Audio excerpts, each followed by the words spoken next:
All right, let's talk about one of the most unbelievable comebacks I think I've ever seen in Formula One. We're going to the 2025 São Paulo Grand Prix. This was a race that didn't just break the rules of what's possible. It was honestly a masterclass. A masterclass in what happens when you shut out all the noise, all the distractions, and just focus on the road ahead. Just listen to that. Can you even imagine hearing that line live? Max, you are now race leader.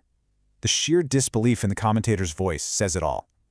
I mean, how does a driver who started dead last, not just on the grid but from the pit lane, end up leading the whole race? How is that even possible?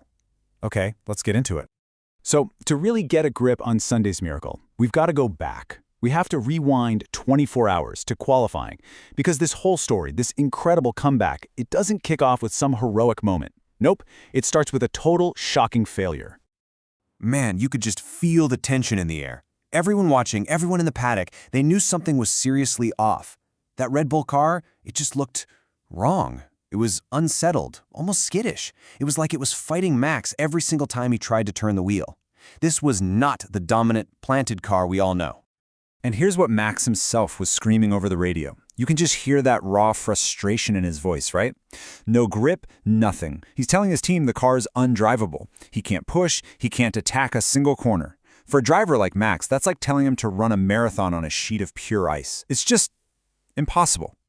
And, well, this was the result. P16, 16th. Knocked out in the first part of qualifying, a shockwave just ripped through the entire paddock. The champion, the Titan, he was humbled. I mean, for all intents and purposes, his race weekend looked dead in the water, over before it even really started. But here's where it gets interesting. As the track goes dark and the crowds head home, the lights in the Red Bull garage, they're burning bright, long into the night. And they weren't just trying to fix a small problem. Oh no, they were about to make a huge decision, a gamble that would define everything.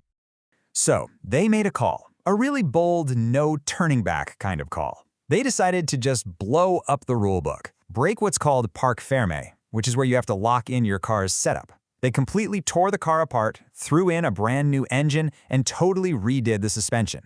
And the penalty for all that? They had to give up their already awful grid spot and start dead last, from the pit lane. And this is the absolute key to the whole story. This wasn't just a mechanical fix, it was a mental one. They decided to get rid of a known distraction, that broken, undrivable car, and swap it for pure, unknown potential. They knew P16 with that car was a dead end. Starting from the pit lane? Well, that was a chance. It was a huge gamble for sure, but they chose the chance to fight over a guarantee to fail. Okay, so it's race day. The 5 red lights go out, the grid just explodes off the line in a roar of engines, but all the way at the end of the pit lane, Verstappen just waits.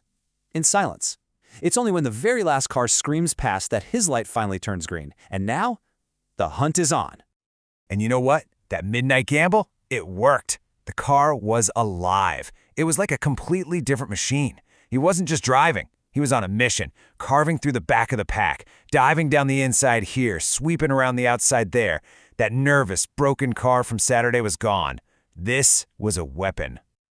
But just when the momentum was building, just as you're starting to think, wait a minute, he could actually do this, fate decides to throw another wrench in the works. A massive one. This comeback was about to get way, way harder. Just look at how quickly this all unfolds. He's had a fantastic start from the pit lane, he's already gained a bunch of spots, and then you hear that dreaded radio call.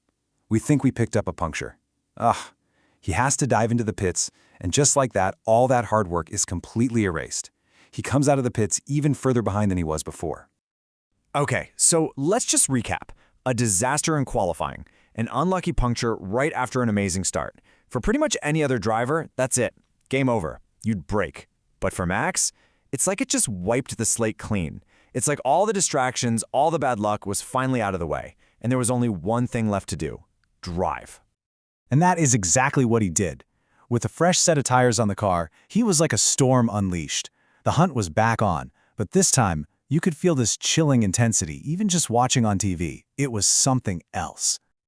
There was zero hesitation. He was immediately back on the attack, gets past his teammate, then pulls off this absolutely stunning late-breaking dive bomb on another driver. Boom. Just like that, he's already up to P12. You can feel the momentum starting to build all over again. Now as other cars start to pit, he gets some clean air and can finally show what that car can really do.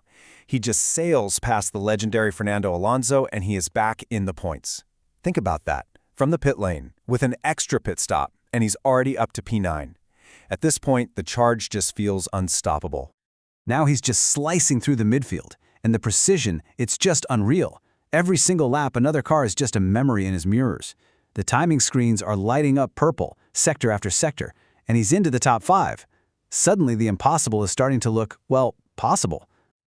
And this is the moment you know his pace is for real. He hunts down his biggest rival in the championship, Lando Norris, and with this just breathtaking show of pure confidence, he sweeps around the outside to take third place. The crowd in Brazil is going absolutely insane. They know they are watching something special.